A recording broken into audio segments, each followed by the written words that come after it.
I still on here? Yeah.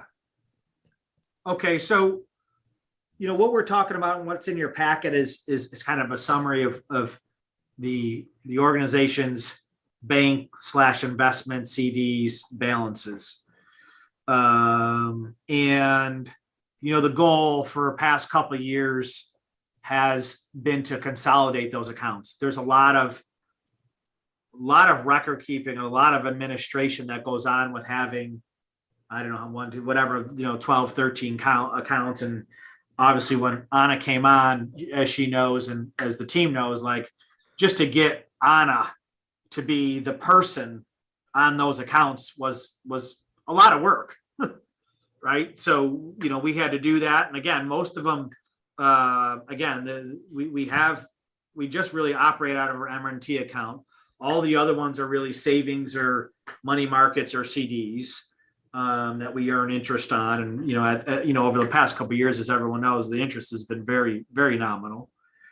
So we had talked earlier this year, we got to figure out a way to consolidate those accounts, right? And, whether them deal with 1, 2, 3, 4, 5, 6, 8, 7 or 8 different banks, how do we want to move forward with that? And here we are today in September. We want to try to figure out, which financial institutions are we going to go to each of these financial institutions and ask them to present us a proposal? Are we picking certain ones? Are we dealing with locally owned banks? Is there a criteria to do that, to where to put our funds? So, that's really where we are today. I mean, we have started that process, so far, but how far do we want to go? Do we want, in terms of, requesting, proposals and things from, there's a lot of different, financial institutions, banks, credit unions that we can go to.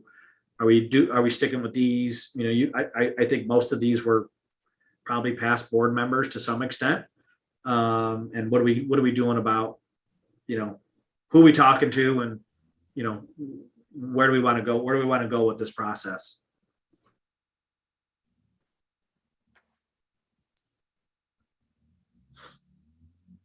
I think in years past, we had all of the, we selected all of those banks because of, I guess, the loans that we were doing at the time, and they had representatives on the board also too.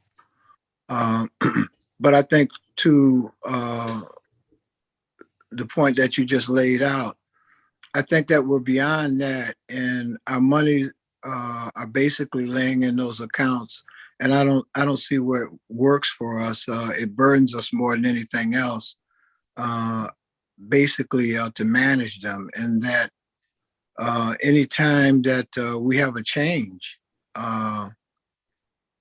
in leadership and stuff like that, it makes it cumbersome to get these accounts signed over. So I would be for, I think our largest account right now is with M&T. Correct. Yeah. I would say M&T and maybe no more than maybe 2 other financial institutions. I think that makes sense. I wouldn't open it up to a ton because I don't think we need to. I would say I'm for, Greg, doing an RFP and structure it with at least 2 banks, not just one, but have 2, no more than 2, and do an RFP. And, when we get the results, take that back to this committee and then to the board to pick the one that gives us the best. I mean, do you feel like we need to go? Can we solicit directly, indirectly? Then, I the only thing about that, doing a full RFP is just, the length of time it takes to do that. I mean, But I think I do feel that that's the fairest way to do it for all the participants that would like our business, who are, partners of ours in the, SBA business, in the economic development of Rochester business. To me, that's the only fair way to do it, but I don't know if anybody has other thoughts on that. Hey, Barry, we probably have, is there probably a requirement that it should go, if we're going to put it out, it should go out to RFP, right?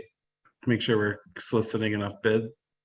So the short answer is, I don't know that you would need to, depending on what your goals were for the funds, do a formal RFP, because you're most likely, at least based on your current use of funds, you have a basic sort of banking account and CDs, so you're not sort of procuring specialized investment services. So you may not necessarily need to do a formal RFP. Whether you want to, obviously is a different question. Yeah, I think what we're doing here is closing some accounts. We're not opening up any. I think just the process of saying that we need to reduce all of the banks from having, it doesn't make sense to have 8 accounts when we're really only using 1 account. We're using 1 account actually, right? Yeah, yeah, but I think that we're all saying the same thing. So Heath, what would happen, right, is we're consolidating those, whatever, 4 or 5 other accounts, taking the money that they have in their account, right? And if we're all, we would say, okay, let's say we have $5 million. We leave $3 million in our checking account. We have $2 million to allocate to two other financial institutions, right? That's what we said. Let's say we're going to take $2 million and allocate them to those other 2 that have been selected by us. That's what we would be doing, right? Here's a thought, is that you take the 2 or 3 largest accounts and just shrink the rest of the accounts into those accounts. Yeah, we got to do that, but we also have to select the 2, right? We also have to reduce the number, right? So we have to reduce that and select the 2 that are going to stay.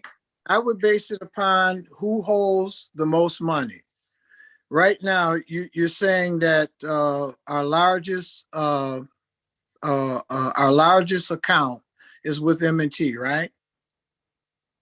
Yes. Okay. Yes. We definitely wouldn't take them off the list. What's the next? Maybe we should though, Hanif. I mean, that's part of looking at this. Is and again, maybe 5 Stars got the better product for us. Or maybe right. I mean, I agree with Jeff, because if ultimately we're trying to figure out what the best vehicle is for making our money work for us, we're probably looking at doing something potentially different, not just a checking account. So,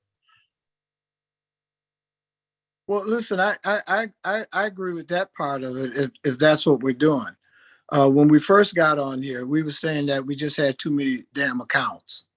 Well, I think we can all agree on that. Yeah, I was just figuring out how to reduce the accounts. Now, if we need to go through the cumbersome exercise of finding out who has the better products, yeah, I would be for that. I don't know how you set that up, but I just know that I think for years when we looked at this here, I guess to my understanding, M&T got it because they were the best at the time. We were doing the most business with them. I mean, they didn't get it because we liked them. I think it was a business decision at the time when, now the rest of the folks we were saying, well, we should spread our money out because something to the degree, I believe that we believe that they were partners, but a lot of those things have changed. Sorry, I just had a question. Are there any project-specific accounts that may need to be kept open until something's completed? Okay. No. I mean, I know and they're again, not- some of these are sometimes CDs we're and things, required to- and they need to expire, Right. but there's no activity going on in them. I mean, they all, some of them do have maturity dates that we would wait for, but the challenge is timing too, right? Like, we don't want to go through another thing where we have to, you know, if we don't get it decided by whatever the CD comes up on 9/3 Key Bank, then we got to go another 6 months. That's okay. We're not going to get it exactly perfect where, Right. you know, but it, again, like I said, it is some work for Anna to, is the only one that can go and actually get this money, right? So she would have to actually go close the account out, get a check, and then go in and deposit into a new account. I'm okay with doing the RFP process and soliciting and sending it out and doing whatever we need to do and comparing, then going back and saying, here's what we received from whatever institutions have submitted their responses. And then we can reconvene as a finance committee to kind of line those up and pick out and plan out what that path looks like. I mean, is it easier to move the stuff now and then do the RFP after?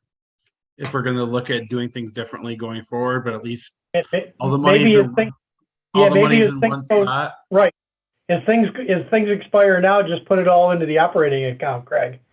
Move out the saving, just move everything to M&T for now and then do the RFP. So that way, the whole point is to simplify it now for you and for Anna. Yeah.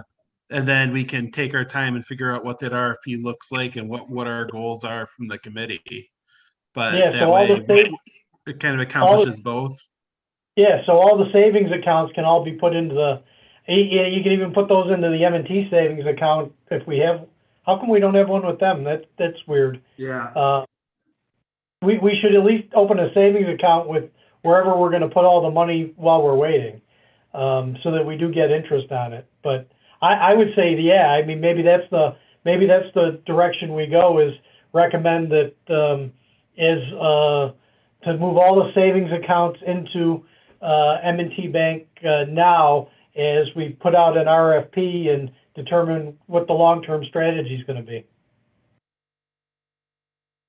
Wow, that sounds like an idea. That way, at least we'll cut down on the number of accounts, Greg. Yeah. Yeah, and again, a lot of times, guys, it's a lot of work at year end to get confirmations, to get collateral statements, like for the audit. It's just a lot more work than it has to be. This way we don't have to rush to the RFP process. Yeah. We can figure out what exactly we're looking for before we go into the RFP process, and this way it gives us the immediate relief that we're looking for too. Yeah, I think it's a great idea. So step one, consolidate any accounts that we can consolidate, whether they're savings or expired CDs. We will move into an M&T savings account. And once those are all consolidated, again, then we'll simultaneously be working on an RFP to get out. And then hopefully by the time we have consolidated the accounts, we'll have an answer on those RFP responses. Okay, so let's see if we can word a motion here for this. So I need a motion to recommend consolidating all of our existing accounts, savings and CDs, to M&T Bank. The CDs, as they mature, the other accounts that can be moved now as soon as we can, so that we can in the future put out an RFP to see where the best okay to see To determine long-term strategy. to determine long-term depository strategy. Somebody said that and I wrote it down. I'll move that. I started good. I finished weak. Sorry, guys. I need a second, Hanif. Second. All in favor? Aye. Aye. Aye.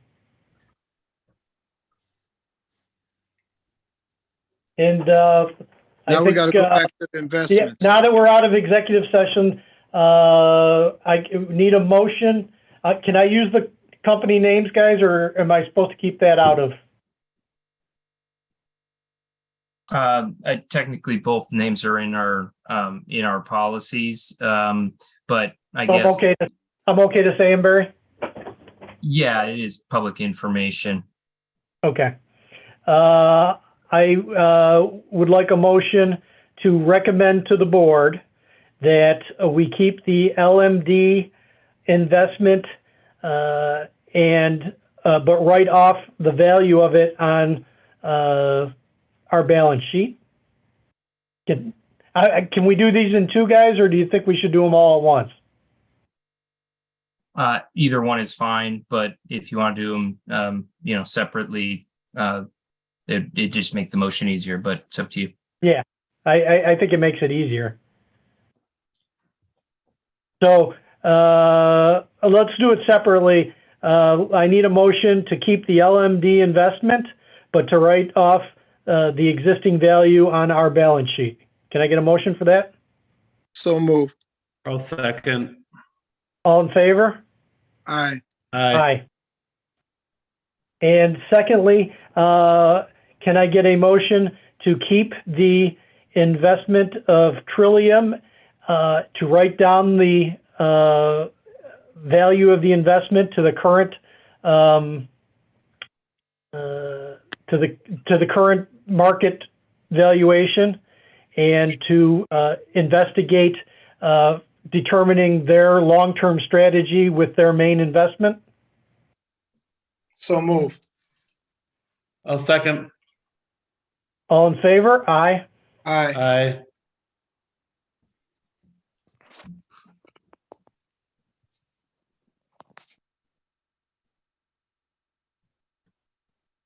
Got it.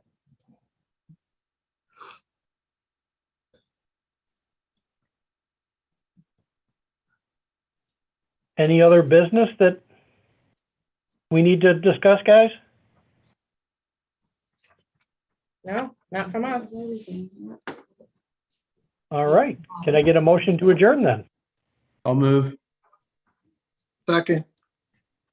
All in favor? Aye. Aye.